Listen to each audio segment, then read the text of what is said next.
अयोध्या मथुरा माया काशी कांची अवंतिकाः पुरी द्वारावती चैव सप्तैता मोक्षदायिकाः। प्राचीन भारतीय इतिहास को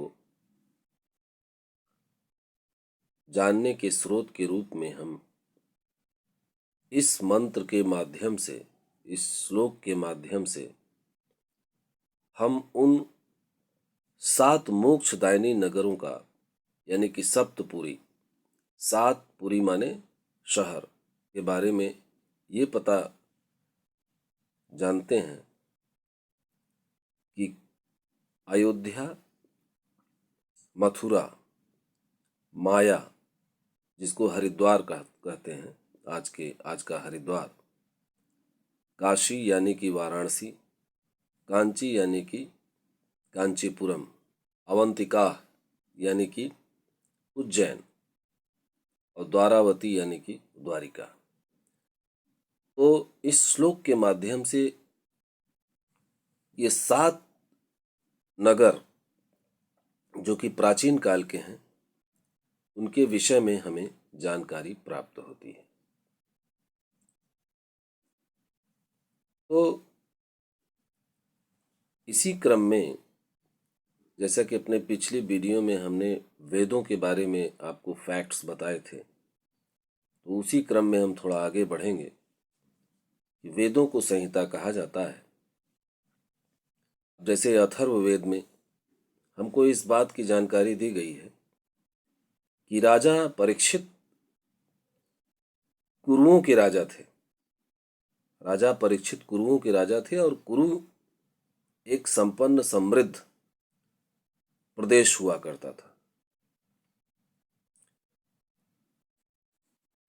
वेदों के बाद ब्राह्मण ग्रंथ और ब्राह्मण ग्रंथ के बाद आरण्यक और तब उपनिषद का महत्व है। क्रमबद्ध रूप से माने उनका क्रमानुसार वर्णन किया गया है। पहले वेद, फिर ब्राह्मण ग्रंथ आए, फिर आरण्यक और तब उपनिषद।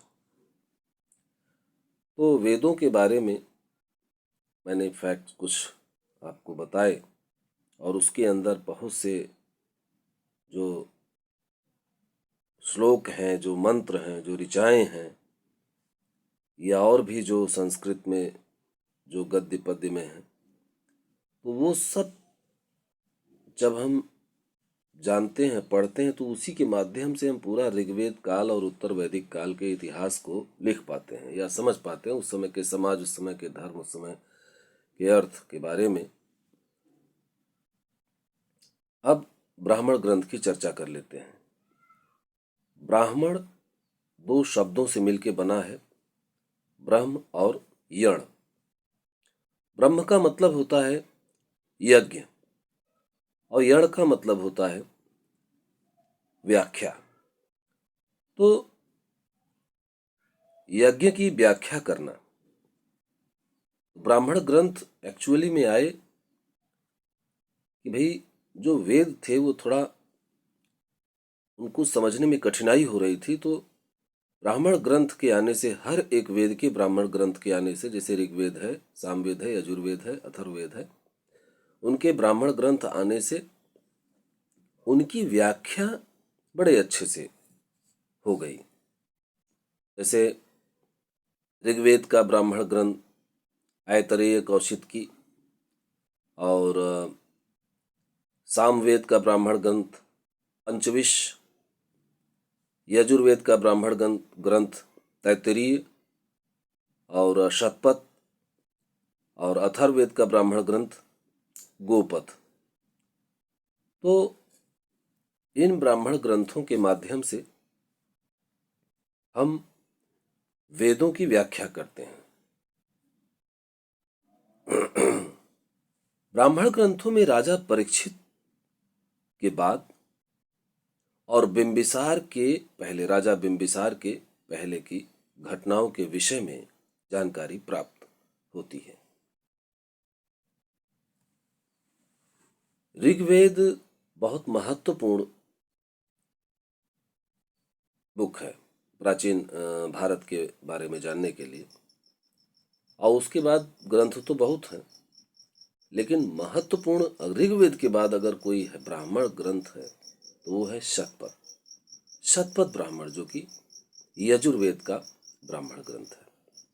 शतपथ ब्राह्मण में बहुत सी ऐतिहासिक जानकारियां हमको मिलती हैं। ऋग्वेद का ब्राह्मण ग्रंथ ऐतरेय है। तो ऐतरेय में हमको जो उस समय का राज्याभिषेक का नियम था उसका वर्णन बड़े अच्छे से किया गया है। यानी राज्याभिषेक का नियम जानने के लिए हम ऐतरेय ब्राह्मण को जानते हैं तब पता चलता है।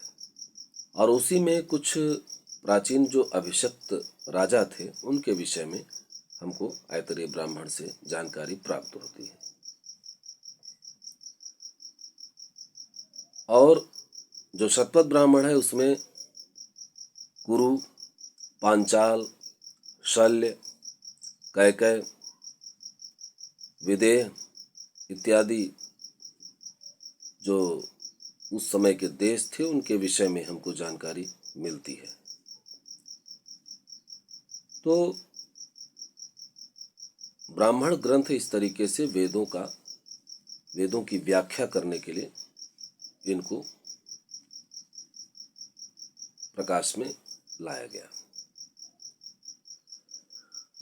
देखिए, 4 वेद जो हैं उनके उपवेद भी हैं। जैसे ऋग्वेद का उपवेद आयुर्वेद, सामवेद का उपवेद गंधर्ववेद, यजुर्वेद का उपवेद धनुर्वेद और अथर्ववेद का उपवेद शिल्पवेद या स्थापत्यवेद या अर्थशास्त्र है। उपवेदों को भी पूछा जाता है कि इस वेद के फलां वेद के कौन से उपवेद हैं, ये प्रश्न पूछा जाता है। और इनके प्रतिपादक इस प्रकार हैं कि ऋग्वेद के प्रतिपादक ब्रह्म है और सामवेद के नारद, यजुर्वेद के विश्वामित्र और अथर्ववेद के विश्वकर्मा। तो इस तरीके से आपको प्राचीन भारत के इतिहास के स्रोत के क्रम में प्राचीन भारत के इतिहास को जानने के साधन के रूप में धार्मिक ब्राह्मण साहित्य का ये वेद के बाद ब्राह्मण ग्रंथ के फैक्ट्स हमने आपको बताए। और उसके बाद आरण्यक है, फिर उपनिषद है, इसके विषय में हम चर्चा अगले वीडियो में करेंगे। धन्यवाद।